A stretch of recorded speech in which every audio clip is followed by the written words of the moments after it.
മീനച്ചൂടിനെ തോൽപ്പിക്കാൻ പെയ്തിറങ്ങിയ വേനൽ മഴയ്ക്ക് ആര്യങ്കാവിന്റെ ആവേശം കുറയ്ക്കാനായില്ല. അതിരുകളില്ലാത്ത ആവേശപ്പെരുക്കത്തിൽ ആര്യങ്കാവിൽ 96 ദേശങ്ങളുടെ പൊൻപൂരം പെയ്തിറങ്ങി. ഉഷപൂജ കഴിഞ്ഞതോടെ 101 കഥനവെടികൾ മുഴങ്ങി. പൂതനും തിറയും കുമ്മാട്ടിയും ദേവിയുടെ അവതാനങ്ങൾ വാഴ്ത്തി കാവിലമ്മയ്ക്ക് മുന്നിൽ നിറഞ്ഞാടി. ഭഗവതിക്ക് തിരുവാഭരണം ചാർത്തിയുള്ള പുഷ്പാഞ്ജലിക്കായി ഭക്തജനങ്ങൾ ക്ഷേത്രത്തിലേക്കെത്തി.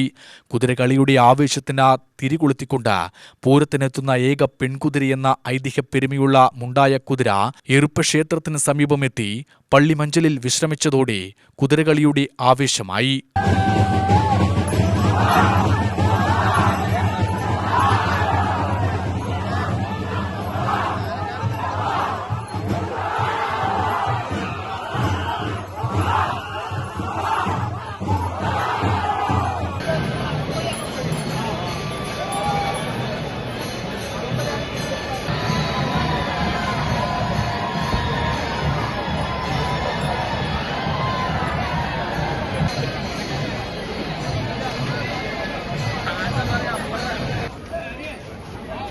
ഇപ്പോൾ തിരുമറ്റത്ത് കളിച്ചുകൊണ്ടിരിക്കുന്ന കുതിര തിരുമറ്റത്ത് കളിക്കുന്ന ഭക്തജനങ്ങളും സൈഡിലേക്ക് മാറി നിന്നുകൊണ്ട് വെള്ളിയാട് ദേശക്കാരുടെ കുതിരയെ കളിപ്പിക്കുവാനുള്ള സൗകര്യമാണ്.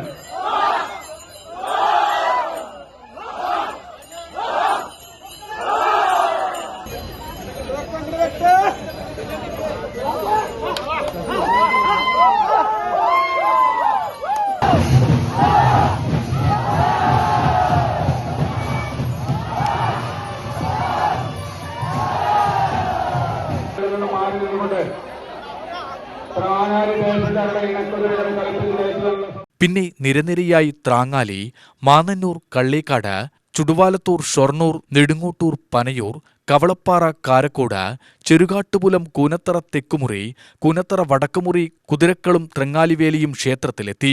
അപ്പോഴേക്കും വാദ്യവിസ്മയങ്ങൾ ഓരോന്നായി ക്ഷേത്രത്തിലേക്ക് എത്തിത്തുടങ്ങി. വിശ്രമത്തിന് ശേഷം ഉണ്ടായ കുതിരയുടെ വരവ് താലപ്പൊലിയുടെയും മേളത്തിന്റെയും അകമ്പടിയോടെയായിരുന്നു. വാണിയംകുളം, കാരക്കാട്, ഇണക്കാക്കുളം വിവിധ വേഷങ്ങളും കാവുമുറ്റത്തെ വർണ്ണമനോഹരമാക്കി. രാത്രി നടന്ന വെടിക്കെട്ടോടെ പകൽപൂരത്തിന് സമാപനമായി. UTV news, Palakkad.